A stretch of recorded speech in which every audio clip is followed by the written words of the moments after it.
Final Fantasy VII. Final Fantasy VII is just one of those games that every gamer worth their salt has played at some point in their life, and for good reason. Out of all the many Final Fantasy games released, 7 is my personal favorite. Starring Cloud Strife, who's one of the most badass characters ever created, FF7 takes you into essentially kind of a terrorist group. But they attack what is essentially also kind of a terrorist group? Yeah. Anyways, with some of the best RPG-style gameplay that I've ever played, and a number of memorable characters and moments, this game certainly doesn't lack in the feels department.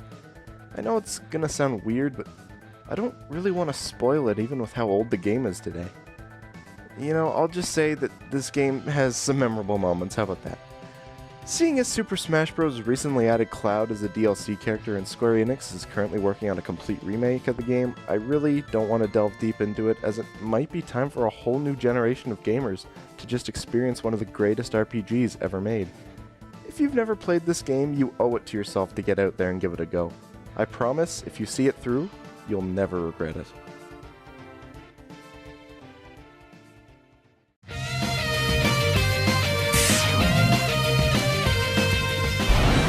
Pokemon Crystal. This is without a doubt, in my mind, my favorite Pokemon game from the main series. First off, this game was the first in the series to bring unique color palettes to each Pokemon sprite in the game, not just lighter and darker versions of the same color on a Pokemon. I'm looking at you, Pokemon Yellow. On the topic of sprites, this was also the first game in the series to have Pokemon move around as you encounter them in the wild or through battling. Another reason why I loved Pokemon Crystal so much was because of, well, it's Pokemon. Throughout my years of playing Pokemon, I have never been so attached to any other designs like I had with Generation 2. Now that being said, I may be a tad bit biased because Tyranitar is my favorite Pokemon in the series. Now let's take a break from what new things this game brought to the table and let's talk about the gameplay. Well, there isn't much change from the original game in the series. Collect 8 gym badges, defeat your rival a couple times, and beat the Elite Four. But Pokemon Crystal had a little twist on this classic Pokemon formula.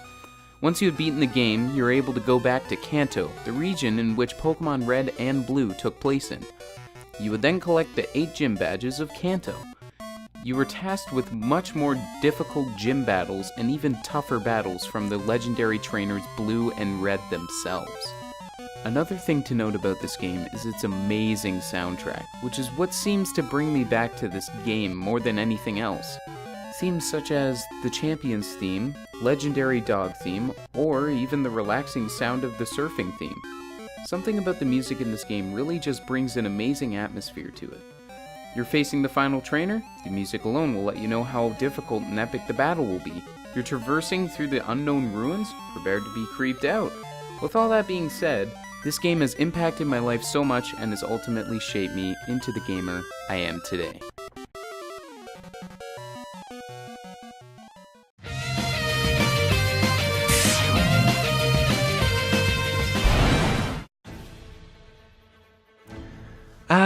Assassin's Creed. A series that has come to be quite popular over the years. You take tons of assassins through various time periods to take down the evil Templars or whatnot. I always hated it. That should say something then, that this game is one of my absolute favorite games ever. This game did exactly what I felt the series needed, and that's to give the player a real open world feeling. Many of the other Assassin's Creed games just sort of had you going from similar city to similar city, which always felt so dull to me. When AC4 came out, I wasn't sure what to expect, but I was excited. In this game, you play as pirate captain Edward Kenway, and you sail the seas going through islands, cities, small villages, forests, caves, and not to mention the ocean itself. With tons of things to do in pretty unique areas, I finally got into an Assassin's Creed game. I actually found myself enjoying the story as each cutscene kept me interested in caring about the characters I had encountered on the way. Another first for the series for me is that I found myself going out and wanting to solve and find all of the puzzles in the world, just to unlock new things. I don't know if that means I like the puzzles more, or if it means I like the journey more than the previous titles, but I really did enjoy myself. One of the biggest things I got from this game that no other AC game gave me was these absolutely gorgeous areas. Nothing like tropical locations to seal the deal for me. What this game suffers from is the anime stuff. I really don't care for any portion outside of the pirate world. I really don't care about the characters. I really don't care about the stories. I really don't care about the stupid mini-games.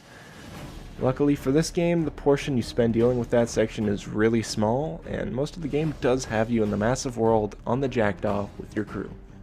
I'd recommend this game to anybody who wants a decent pirate game with adult tones.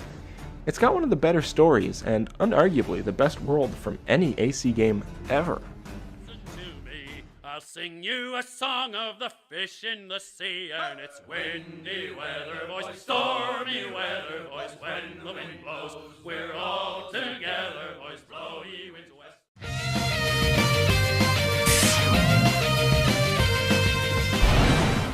Released in 2009, developed by From Software and supervised by Sony, this game is known for its notorious difficulty, the unique online integration, and its dark fantasy worlds.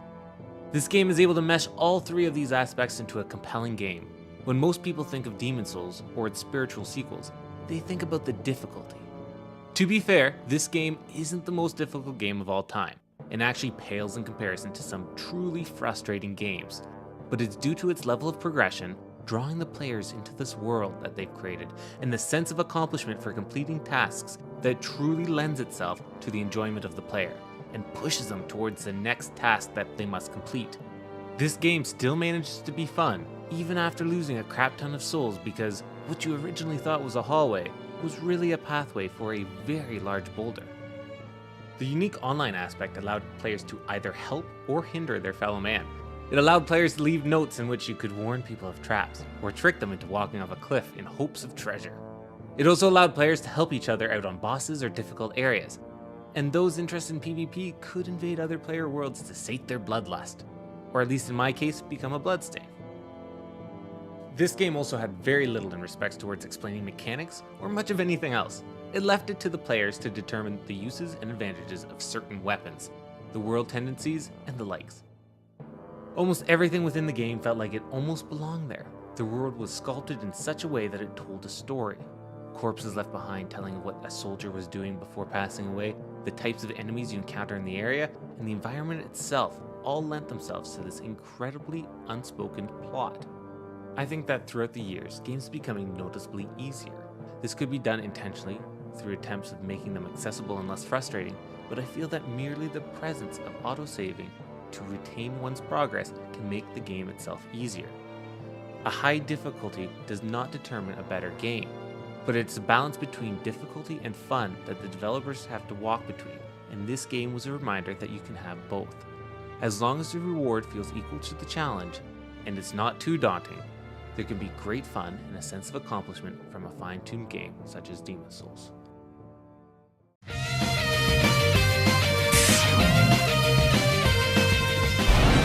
Shining Force 2 for the Sega Genesis. Shining Force 2 was one of those hidden gems. Not a lot of people had played this, and I wasn't able to really play this game until I found it on the Sonic's Ultimate Genesis Collection game for the Xbox 360, and oh boy am I glad I found this game. This game is an RPG that plays out to be similar to the Fire Emblem series, but instead of massively controlling your whole team at once, each player's turn was determined by the unit's speed. The scaling of difficulty in this game was done well, and each character could be used. Some were obviously overpowered, but no character was a throwaway. The story of the game was fairly simple. Princess gets captured, go save Princess, but I can't really complain. But unlike the Fire Emblem series, in this game you can traverse the land of Grand Seal and Parmesia. Visit different towns to get secret companions or upgrade your weapons and armor, making the sense of adventure very present in this game. The only bad thing about this game is if you want to beat the secret level at the end of the game, you have to do an absurd amount of grinding. But other than that, the leveling in the game is fine, and it even gave your characters less XP if the game thought you were over leveling a certain character, making it so that all your characters had an even spread of levels. If you want a different spin on an RPG classic, then this game is definitely for you.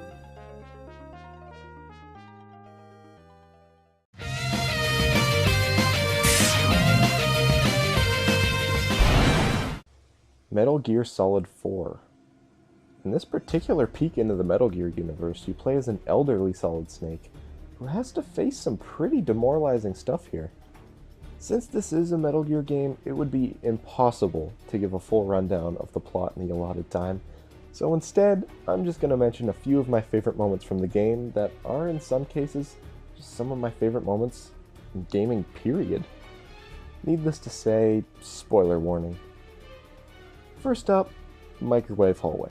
It's exactly what it sounds like. Snake and Raiden have to find a way to get through a hallway that effectively microwaves them alive. Snake eventually says that he will go, for reasons I won't talk about, and it creates one of the more well-realized scenes in video game history. Everything from the voice acting to the scene and sound direction was spot on. Just ask David Cage how good it was. He ripped it off for his shit heap Beyond Two Souls. Next up, and this is big time spoilers here, so really click away now if you don't want them. The death of Big Boss. Big Boss earned his name by killing a woman by the name of the Boss. This woman was also Big Boss's lover. In a scene where Boss talks with Snake at a gravesite, he ends up collapsing and dying right next to the Boss's grave. I won't discuss how it is Big Boss came back for MGS4 when he was previously killed in the series, but there's an explanation for that, so anyone who thinks that this scene might be undermined by plot holes, they get filmed. Overall, this is a great Metal Gear game. I would recommend it to anybody who has time on their hands enough to play the previous Metal Gear games, because if you go into a Metal Gear game blind, you'll probably be getting lost in the story.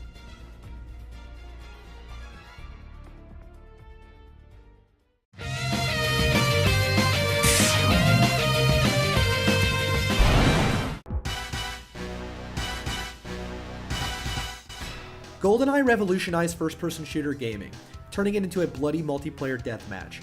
It is clear that without the influence of this rare classic, games like Call of Duty would never have come to be. Most people put this game on a pedestal, and honestly, that's where it deserves to be. Anyone born in the 80s or 90s is bound to have fond memories of annihilating their friends in 4-player split screen.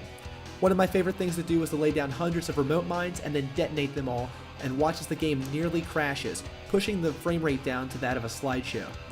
I was a huge James Bond fan before, but this game went beyond all of my expectations. I can't think of another multiplayer game I have played more than Goldeneye, be it shaken or stirred.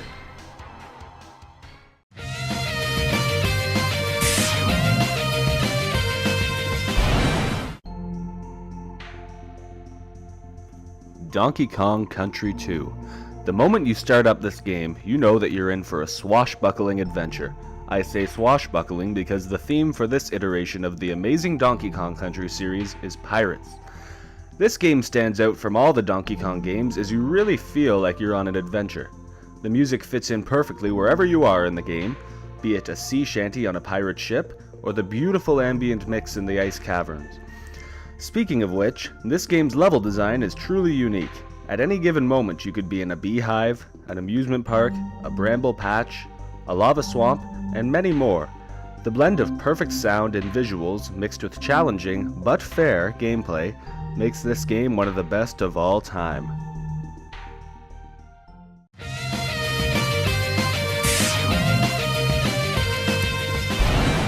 Super Smash Bros. 4, believe it or not, has done a lot for me in the past year. Recently I've gotten into the competitive Smash scene, and I've gotta say I don't regret a single thing. I've met a lot of friends through this amazing fighting game community, but enough about the personal feels, let's get right into the game. Smash 4 is possibly the best and last Smash Bros. Game in the series. In this installment, we get even more characters to play, such as the super fighting robot Mega Man, or the maniacal Bowser Jr.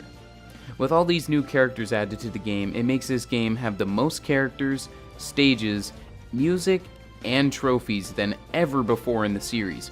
One thing that me and Brennan have noticed after playing Smash 4 is that the previous Smash games felt very laggy and very unresponsive when it comes to button commands, but Smash 4 perfects this. Smash 4 also has the fastest regenerating shield, which makes shielding a lot safer, including rolling as well, which turns Smash 4 into the most patient playstyle out of the whole series. I also feel like Super Smash Bros. 4 is the easiest Smash game to get into, because the game is just so damn fun and is even more enjoyable with friends. but most importantly, Smash Bros. In general turns away from the traditional fighting game styles. Smash Bros. Is more of a sandbox fighter where you can make up combos however you want, whereas in traditional fighters, if you press multiple buttons in succession, you land your standard combo. If you still haven't got the opportunity to play this game, grab some friends, sit down, and play this game, and I can guarantee you that you'll have a smashing good time.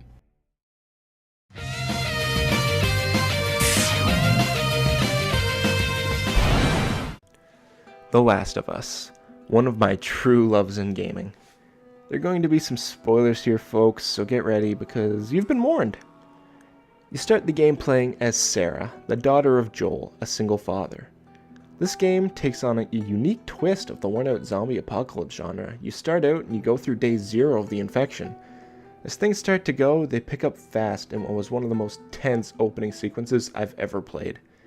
Halfway through this section, the player switches control over to Joel. Joel then has to carry his daughter away from the infected, as him and his brother Tommy fight them off. In the end, a soldier is ordered to kill both Joel and Sarah, but shortly after he is ordered to do so, Tommy shows up and saves the day. Sort of. Joel gets out unharmed, but Sarah bleeds out in Joel's arms from the shots the soldier got off. It then jumps ahead 20 years into the infection. What an unbelievable tone setter. This game has brilliant story writing, awesome controls, satisfying weapons, beautiful areas, and memorable characters. This game won many awards just for its storytelling alone, and personally I think it's one of the best games I've ever played, period. Not many games create the tension that I felt just from seeing a single enemy 20 meters away from me. It's crazy how well everything works. Once you finish the main game, there's also a really fun online multiplayer mode, just for some extra sustenance. What this game suffers from, though, is the fact that it is still technically the zombie genre we've all gotten a little bit tired of. Its saving grace in that regard is that it does mix it up, making it more of a nature retaking Earth type of deal than the zombies taking Earth. All in all, I would recommend this game to just about anybody looking to go on a feels trip, because the writing in this one, it's just sublime.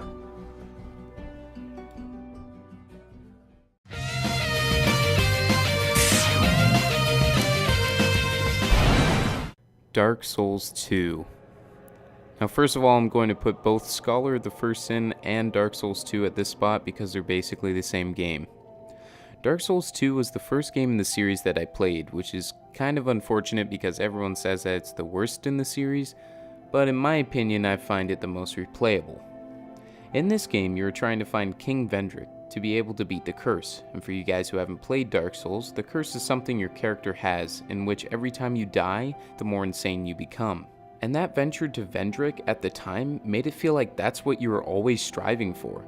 Upgrade your armor, your weapons, defeat a Scorpion Queen, Skeleton Kings, whatever the fuck this is, just to finally meet the king. And when you do, the one person that was said to tell you how to beat the curse was already hollowed out.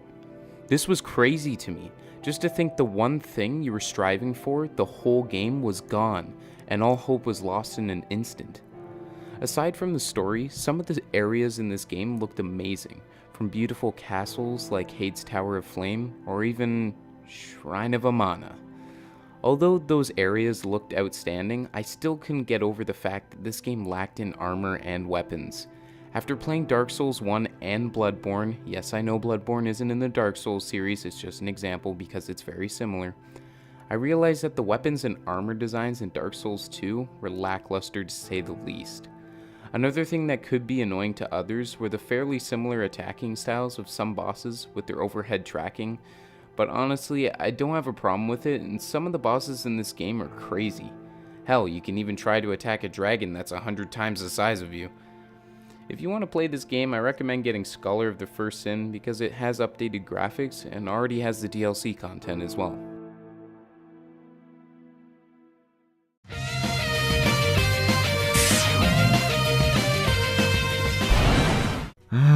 Twilight Princess. This one is special to me, very special, because believe it or not, it's actually the first Zelda game I ever beat. It's kind of weird for someone my age, considering I did grow up with some of the earlier Nintendo games. I have memories of my brother playing some of those earlier Nintendo games, Ocarina of Time, Majora's Mask, but I never actually beat them until later in life. After finishing Twilight Princess, I went on a binge and started completing all my childhood Zelda games, starting with Zelda Wind Waker and ending with Ocarina. I mean, I didn't grow up with the first Zelda or Link to the Past, but I did try them out, and I remember enjoying them, but I don't think I ever finished them. Maybe someday. I guess my binge was coming to an end at that point anyway. Now on to Twilight Princess as a whole. Oh man, I think the thing I loved about this game was the dungeons. The detail was impressive, the puzzles were memorable, if not a little bit too easy, but you know, we'll look over that. And I remember the controls being tight and responsive, at least on the GameCube version. I never played the Wii version, and I don't plan to. The GameCube version makes this list, the Wii version, meh.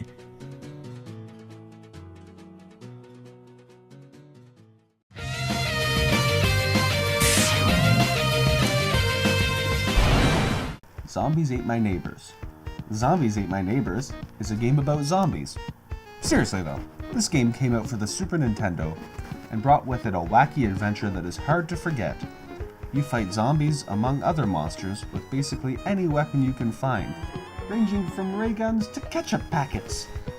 All the while trying to save your neighbors from being eaten by zombies. You go to many fun locations such as your backyard, the mall, or a pyramid.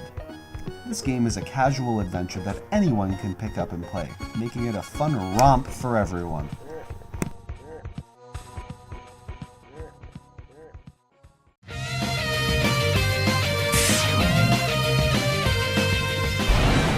Castlevania 4. Oh fucking yeah. I mean, there's not really much to say about this one. Do you like whips? Do you like cool boss fights? Do you like hearts? Do you like classic SNES music that fucking rocks and is good enough to be on my iPod? Then my friend, you've come to the right place. I never really got the chance to play this game till much later in my life, but my god did it ever age well. So well. Fantastic controls, fantastic gameplay, just fucking go play it. Go play it right now. Pause this video, beat the game, come back.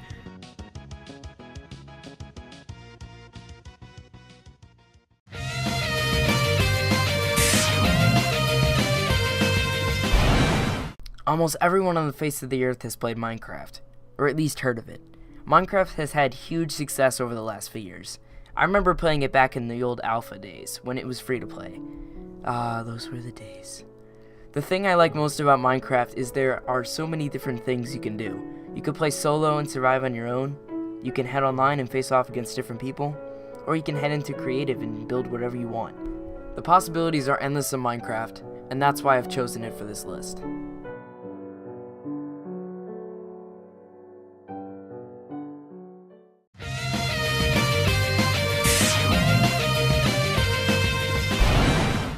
Mario Party 2. Ah yes, the game that makes you destroy friendships by stealing coins and winning by RNG in those stupid battle spaces. Yeah, that's right, I'm looking at you, Jacob, you lucky piece of... Mario Party 2 is just one of those games that can bring people together. I mean, one of my fondest memories was sitting down and playing this game with everyone from the channel.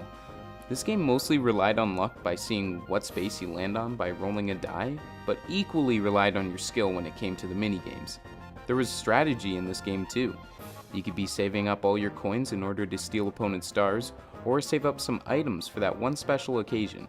Honestly, there's not much more to be said about this game because of how simple the concept is, but it's probably one of the best multiplayer games out there. If you ever want to have a good time with friends, I recommend playing this game or any other Mario Party for the N64.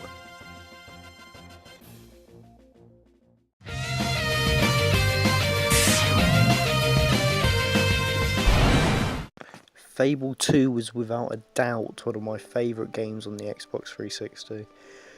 With just travelling Albion alone, meeting all the different and unique characters will keep you entertained for hours. Every character in the game had its own name, personality, hobbies and favourite things they would like your hero to do. And your hero themselves can be personalised to how you play the game. If you do more evil stuff in the game and evil acts, your character will become a lot more and more evil, whereas if you look good, they look more clean and friendly and more stereotypically hero-like in a princey manner.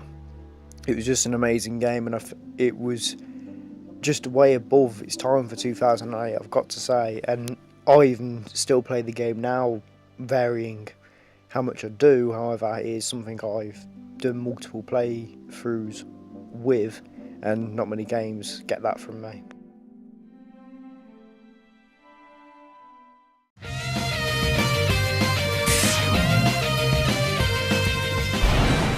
Fire Emblem Path of Radiance. This Fire Emblem game is easily my favorite.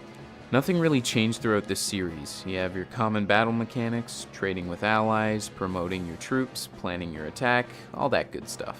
But what Path of Radiance brought to the table, aside from the other games, was a pretty decent storyline. You play as the main protagonist, Ike, whose sole purpose is to take down Dane, the group of evildoers that want to destroy Ike's father's army. Eventually, you get this very sad scene where Ike's father tries to defend his son from the evil Black Knight, and in doing so costs his life. You then spend the whole game trying to grow your army to be stronger than Dane, while trying to search for the Black Knight in hopes for revenge. Honestly, I love this game because it made it seem that each time you defeated a chapter, you're getting one step closer to avenging your father, making the characters memorable, and it actually made me care what happened to these people. I was really hoping that a game like this would be released for the Wii U instead of 3DS, since the graphics would be sharper and the animations would look a lot smoother. With great music, memorable characters, and that classic Fire Emblem battle style, this game will always be one of my favorites.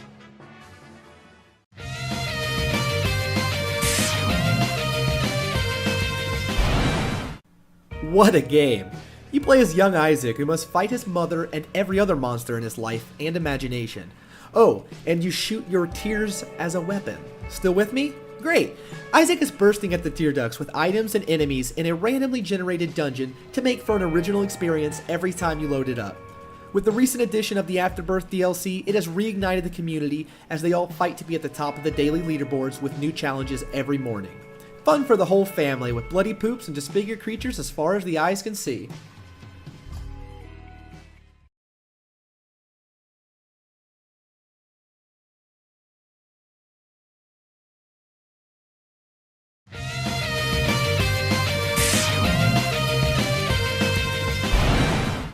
Hi, this is Connorbs, and I would first like to share with you some imagery before we get into this game.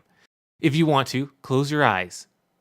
Or secondhand, if you're out in public, look around you right now and make sure no one is going to steal your stuff, and then close your eyes. Or maybe just leave them open. I'm not the boss of you. Do whatever you want. Alright, so here we go. The blade glistens from the orc's blood. A pungent odor of death and the sound of chaos fills the dimly lit cavern. The walls glisten back the wavering torch's light, and with that, you are unable to see any of your allies left standing. It seems that every man was cut down, only you remain to tell the tale.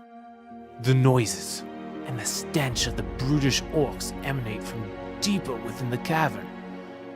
Trusting in the blade you have trained with as a child, you once again tighten your grip and charge towards the entrance where the smells and the sounds emanate, planning to avenge your fallen brothers. As you turn the corner, you hear a snap, and your stomach drops. It only takes a half second for you to realize you tripped a trap. Before you can do anything to alter your course, a rock falls on you and you die. No, this isn't a video game. This is Dungeons & Dragons. I don't remember us saying anything about this was the top 100 video games, did I? To dismiss Dungeons & Dragons as just something weirdos and freaks play at this point is ridiculous. And if we are all just a little honest with ourselves, we'll find out that there's a little weirdo inside each and every one of us wanting to get out. This game was first published in 1974. This was a year before the Atari Pong is released, and continues to sport the most amazing, fantastical backdrops, plots and quests ranging from redundant and mundane to epic and impossible. Some players have been gaming within the same game their entire life. Sure, there have been new rules and many different spin-offs, but Dungeons & Dragons have been responsible for so much as a source of inspiration and fellowship that it must make its way into the top 100 games. Neverwinter Nights, Boulder Gate, and Knights of the Old Republic draws direct inspiration from Dungeons & Dragons, but it wouldn't be hard to suggest that games like Final Fantasy, Elder Scrolls, Dragon Age, World of Warcraft, and almost any RPG has been shaped by Dungeons & Dragons. whether intentionally or not. It wasn't just games they inspired and equipped people with tools to start writing, and with it, D&D inspired best-selling novels using the realms that they've created. Some movies and television shows have been inspired by Dungeons & Dragons as well. The most apparent ones directly referring to or playing D&D, like the infamous D&D episode of Community or the Futurama film Bender's Game. Getting into D&D can be daunting, but it's worth the attempt if it does interest you. Hey, if you're watching this, that means you've made it to the end of the video. While you're here, why not check out the YouTube and Twitch channels that made this video possible? You can click on the respective photos to check them out, or if you're on your mobile device, their channel links will be down in the description below. Thanks for watching, and we'll see you soon.